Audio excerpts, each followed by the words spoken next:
This is the Play Your Position podcast, where we huddle up, call the plays, and inspire you to run your ball into the end zone. Are you ready to score more game-winning touchdowns in your life, business, and career? Then listen up, because it's game time, baby. Now, here's your host, Mary Lou Kaiser. Hello, everyone. Mary Lou Kaiser here. Welcome to the Play Your Position podcast. I'm flying solo today. If you're new here, welcome.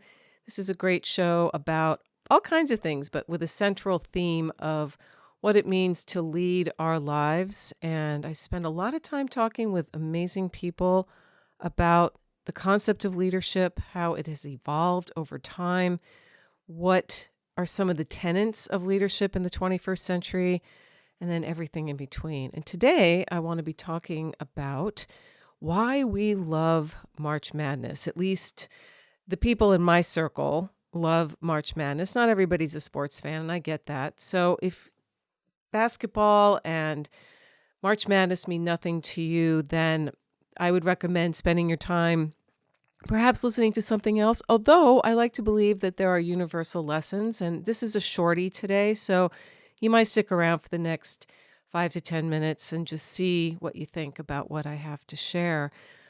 There are three main reasons why I think people love March Madness, and the first one is, the obvious one, is it is an amazing competition. With so many variables and so many combinations, it is virtually impossible to predict who is going to go all the way to the final and win the championship. People spend huge amounts of time filling in brackets, and many people I know don't just fill in one, they fill in multiples. I fill in one, and my bracket was busted the first day, as is the case for almost everybody. I think I read somewhere that there were more than 22 million brackets submitted to ESPN. And at the end of the first day, there were only 1,825 pure brackets remaining.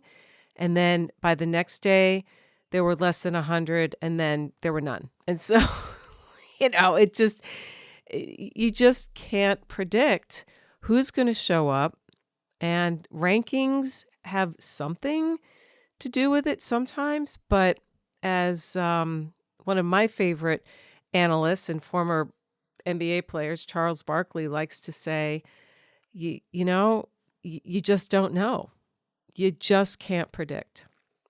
And speaking of Charles Barkley, the second reason why I think a lot of people enjoy March Madness is because the analysts that serve as MCs, if you will, are really smart. They are all experienced in the game of basketball to some degree. And the other day when I was watching, Charles Barkley and Clark Kellogg were bantering back and forth. And this was right after Auburn, the Auburn Tigers lost. And at halftime, the Auburn Tigers were winning, seemingly handedly. And there was a shot post-game of Charles Barkley sitting in the studio with his feet up on the desk, and he had a cigar in his mouth, unlit, but he was acting very cool and like, we got this. And then Auburn lost. So he had to eat crow, so to speak. And there was a lot of teasing about where the cigar ended up. It was he sitting on it and this, that, and the other thing. But Charles, for all that he is really smart. And he's also humble. And he sees the big picture. And coming back to why we love March Madness, I know I appreciate when really smart people who know their area, who are leaders in their field, and Charles is certainly a leader in basketball, when they can admit they were wrong.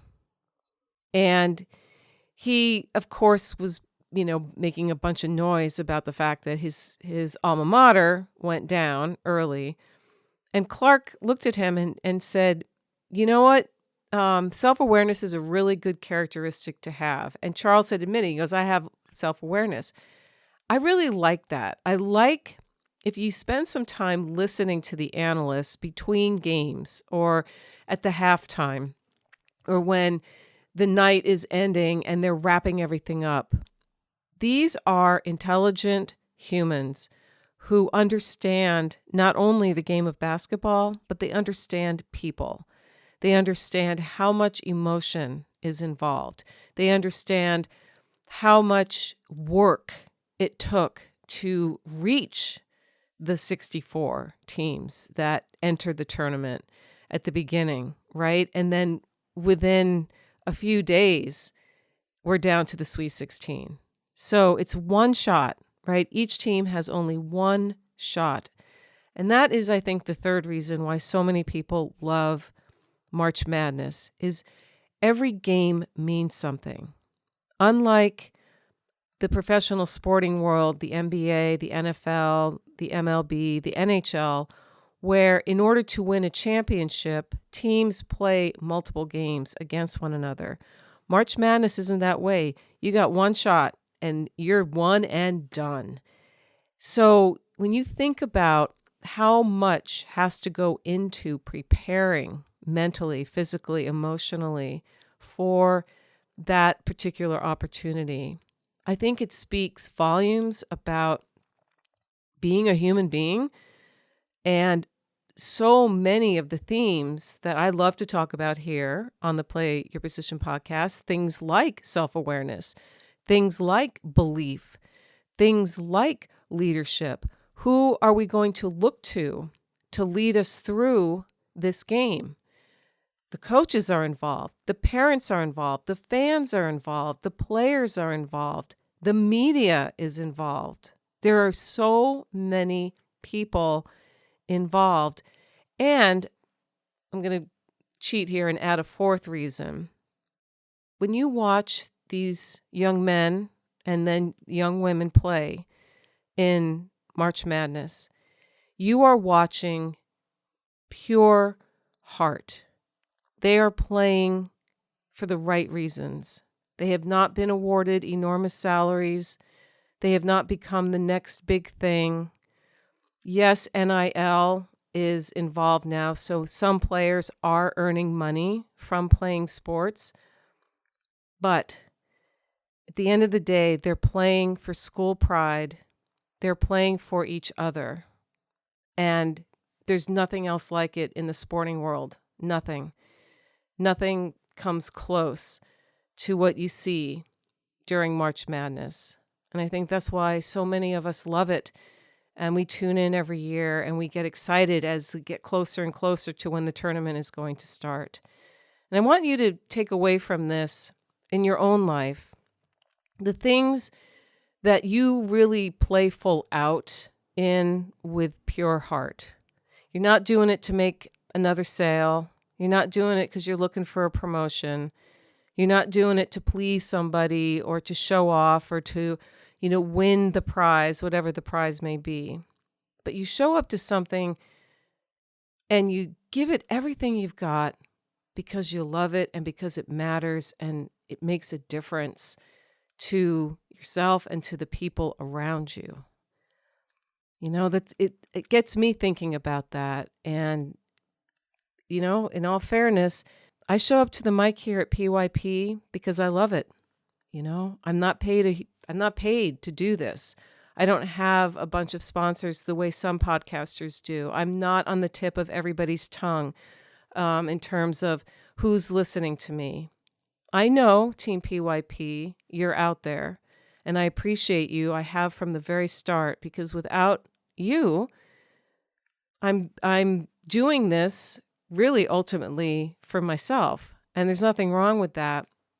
But I went into this 10 years ago wanting to add value, wanting to add conversations to the greater cultural and collective conversation about what it means to lead, about what it means to be yourself and to love who you are and who you're becoming, and in turn pass the lessons that we learn on to the next generation, to be influencers within our communities and not be chasing the likes and the big endorsements and the confetti and the champagne, but to really love what we do because we're aligned with our values, because we have found a path that nurtures us and satisfies us the way we see these young men and women who play every year in the NCAA tournament. There's nothing quite like it. So if you're going to chase anything in your life, chase the feeling of doing something for the pure heart of it. That would be my big message for today. And I appreciate you for listening. I've got a great conversation that is going to drop later this week. And in the meantime, team, you know what to do. It is always a great day to get out there and play your position with everything you've got. This is Mary Lou Kaiser. We'll catch you next time. Here at the Play Your Position podcast, we believe that the road to self-mastery and a life well lived starts with answering the call to leadership. That's when the fun really begins. Send this episode to any friends who might need to hear the inspiration and ideas you heard today. And feel free to rate and review us on your favorite podcast platform.